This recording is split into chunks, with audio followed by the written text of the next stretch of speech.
Selanjutnya kita berdoa sama terlebih dahulu. Doa mulai. Doa selesai. Oke, sekarang ibu absen dulu ya. Zahratul Jannah, hadir ibu. Dela Putri, hadir. Intania, ya. Kemana, sakit kah? Enggak tahu. Faza Rizky, hadir. Melia Faiza, Salsabila Farah, Ismara. Kemana Ismara? Sakit. Gea, tidak hadir. Tidak hadir. Cindy Bella, hadir. Ya Fitria, hadir.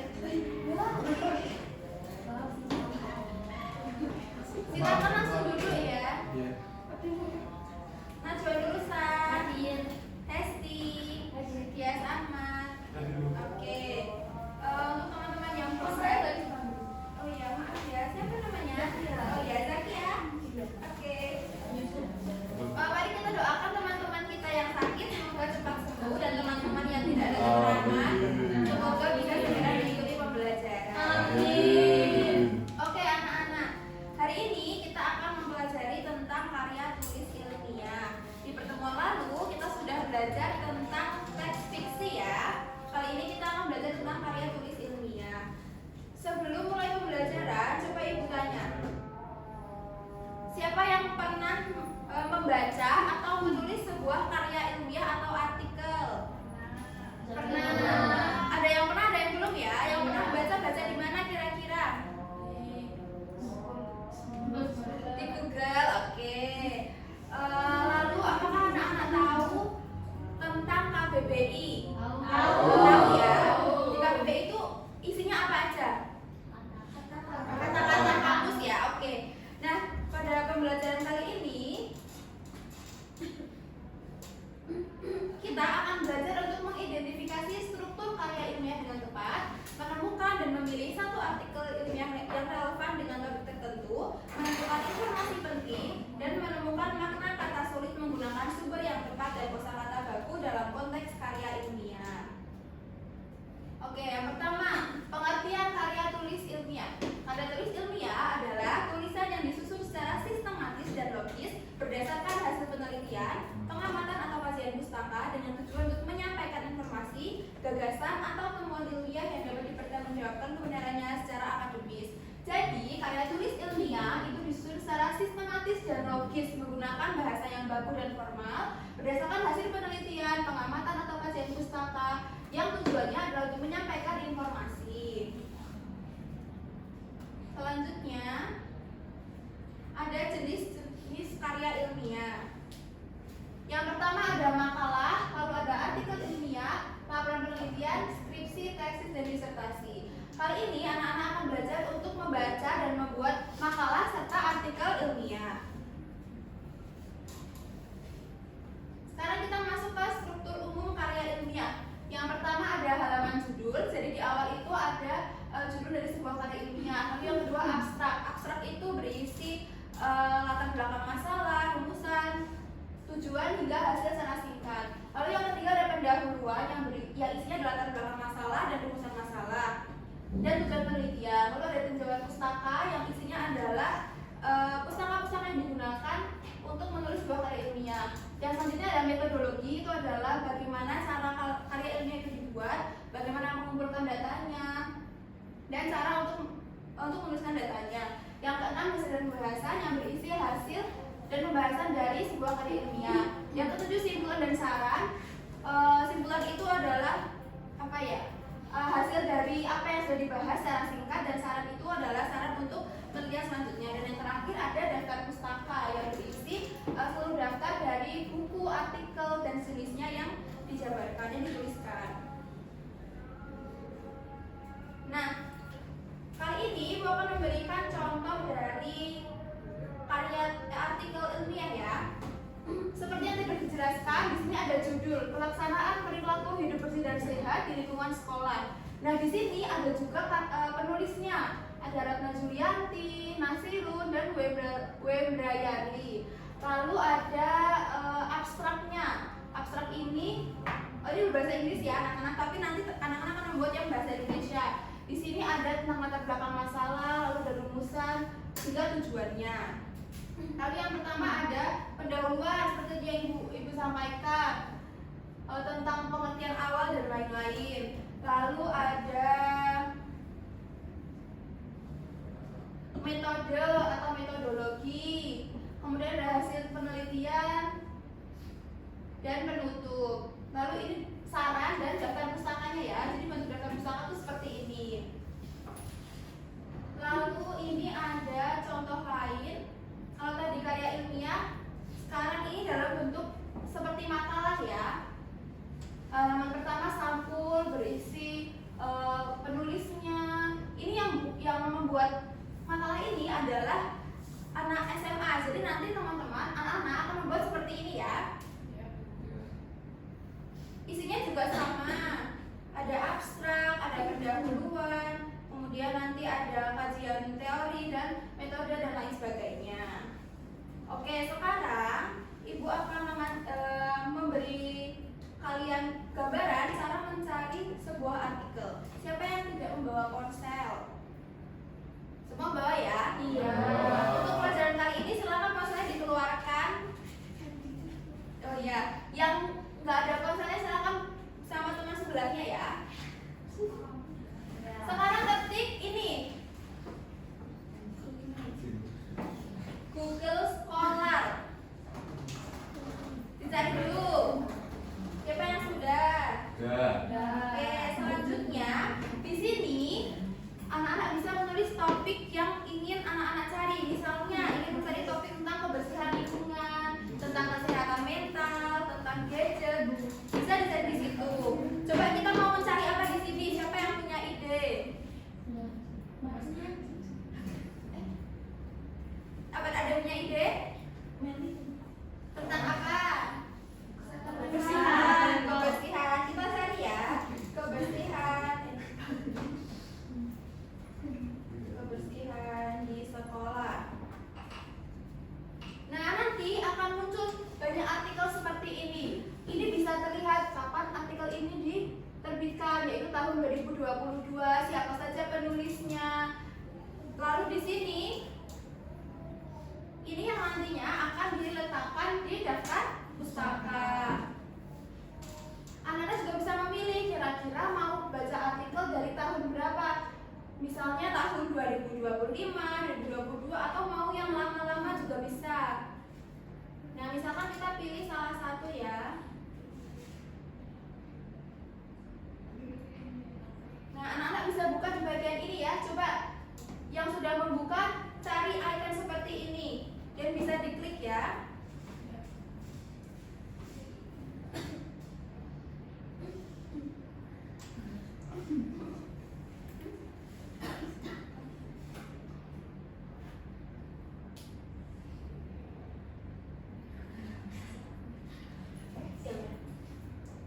Udah buka di ponsel masing-masing kan? Sudah.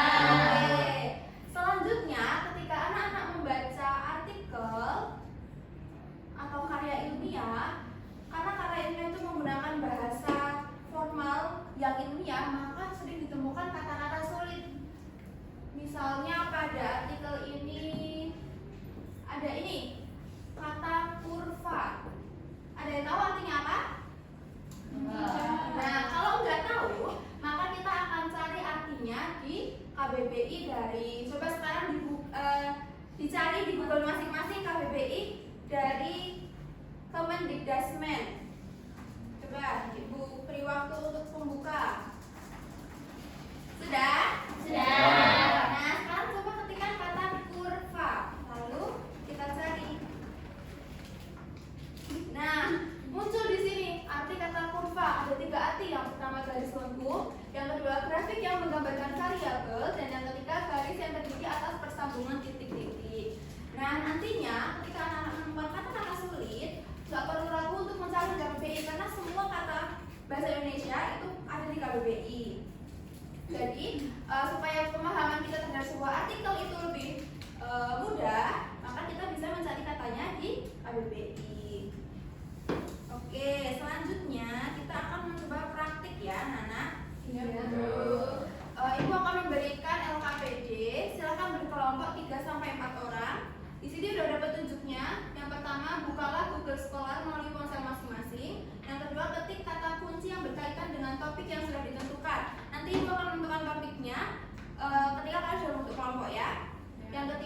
cari satu artikel ilmiah yang relevan. Yang keempat, cari informasi penting dari artikel tersebut. Yang kelima, temukan minimal 4 kata sulit. Jadi dari sebuah artikel yang sudah ditemukan, kalian harus mencari 4 kata sulit dan mencarinya di KBBI Daring. Nanti dituliskan jawabannya di sini. Sudah berkelompok? Sudah. Oke, Ibu bagikan tanda pedenya ya.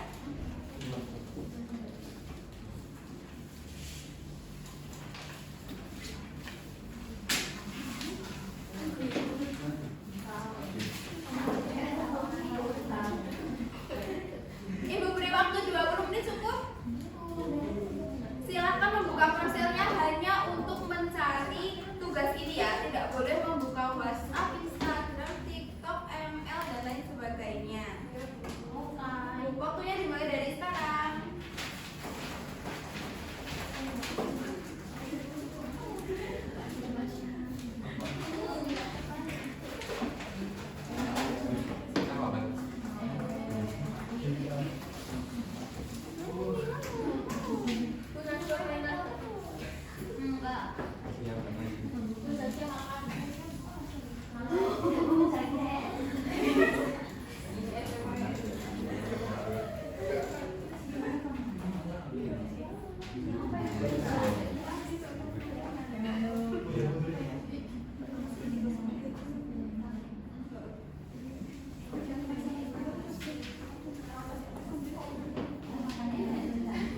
Oke, waktunya sudah habis. Ada yang belum selesai? Sudah selesai semua ya? Iya. Sekarang setiap kelompok silakan untuk menunjuk satu orang juru bicara yang akan mempresentasikan hasil diskusi kelompoknya. Kelompok ini siapa? Oke, kelompok ini siapa? Ya, kelompok ini siapa? Ya. Kita cuma berdua. Ya, waktunya terus. Siapa namanya? Oh ya, kenapa terlambat? Salah dulu saya dulu. Oh ya. Masya Allah.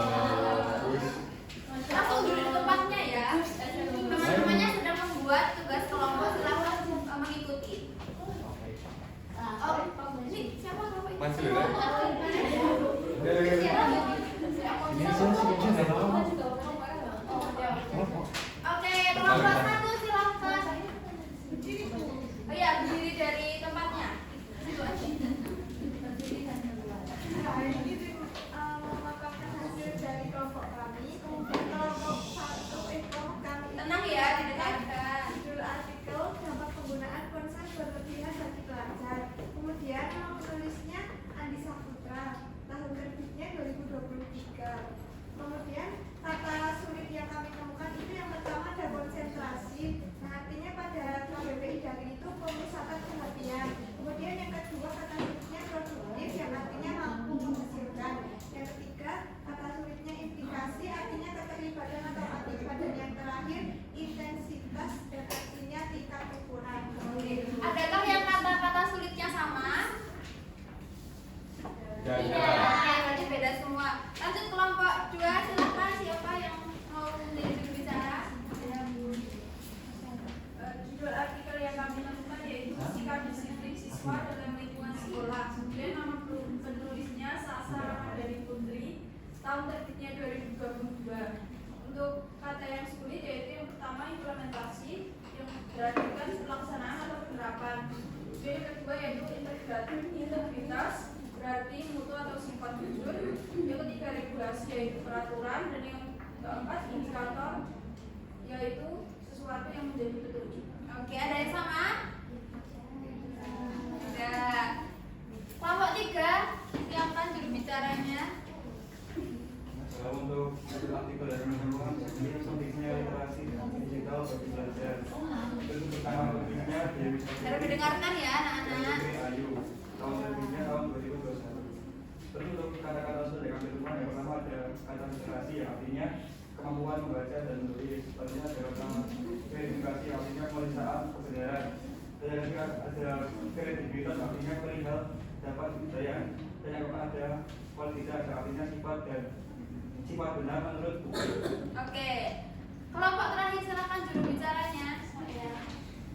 Judul artikel kami yaitu pengaruh dampaknya terhadap prestasi belajar dalam posisi angka Rizky tahun 2022.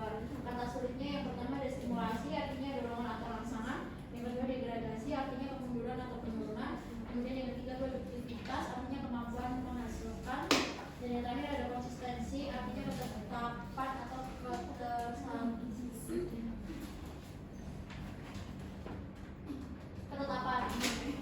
Oke, sudah benar semua ya mencari artikelnya, menuliskan nama penulisnya, tahun terbitnya, dan menemukan kata sulitnya. Kita sudah sampai di penghujung pembelajaran. Siapa yang mau membacakan kesimpulan?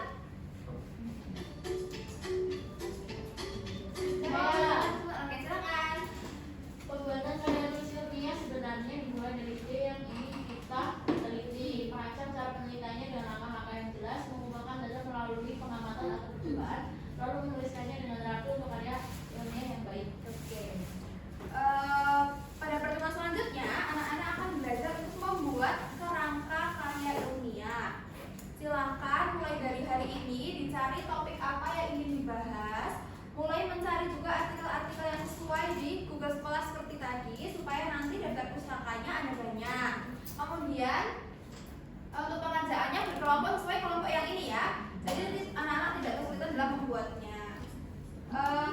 Ibu rasa sekian ya pembelajaran hari ini. Semoga ilmu yang Ibu sampaikan bisa bermanfaat dan kalian mengerjakan tugas dengan baik. Sekian, wassalamualaikum warahmatullahi wabarakatuh.